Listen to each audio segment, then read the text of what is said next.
ஸ்ரீரங்கம் ரங்கநாத சுவாமி திருக்கோவிலில் இன்று நம் பெருமாள் ரத்ன பாண்டிய கொண்டை அணிந்து சேவை சாதிக்கிறார். நம் பெருமாளுக்கு சாற்றப்படும் ஆபரணங்கள் ஒவ்வொன்றுக்கும் ஒரு வரலாறு இருக்கிறது.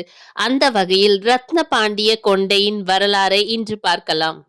13ஆம் நூற்றாண்டில் ஆட்சி புரிந்த ஜடாவர்ம சுந்தர பாண்டியன் என்ற மன்னரின் காலத்திற்கு நாம் செல்ல வேண்டும். அவர் ஸ்ரீரங்கநாதரின் தீவிர பக்தர். கோவிலில் நடந்த ஒரு வைபவத்தின் போது நம் பெருமாளுக்கு திருமஞ்சனம் நடந்து கொண்டிருந்தது. அபிஷேக நீரை பிடிக்கும் பிடி தீர்த்த பாத்திரத்தை பட்டாச்சாரியார் மறந்துவிட்டார். அப்பொழுது அபிஷேக நீரை பிடிக்க மன்னன் தன்னுடைய கிரீடத்தை கொடுத்து தீர்த்தத்தை பிடித்தார். அன்று அந்த கிரீடம் பிரசித்தி பெற்றது.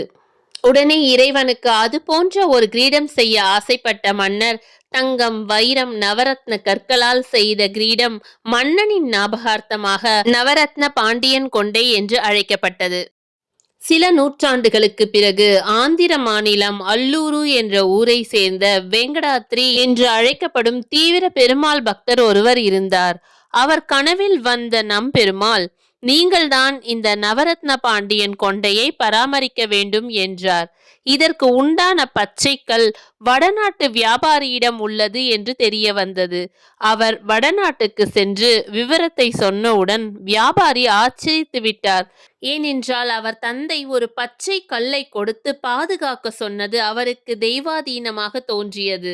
அந்த மரகத கல்தான் இன்றும் ஸ்ரீரங்கத்தில் விசேட நாட்களில் நம் பெருமாளுக்கு நவரத்ன பாண்டியன் கொண்டை அணிவிக்கும் பொழுது கிரீடத்தின் நடுநாயகமாக ஜொலிக்கின்றது.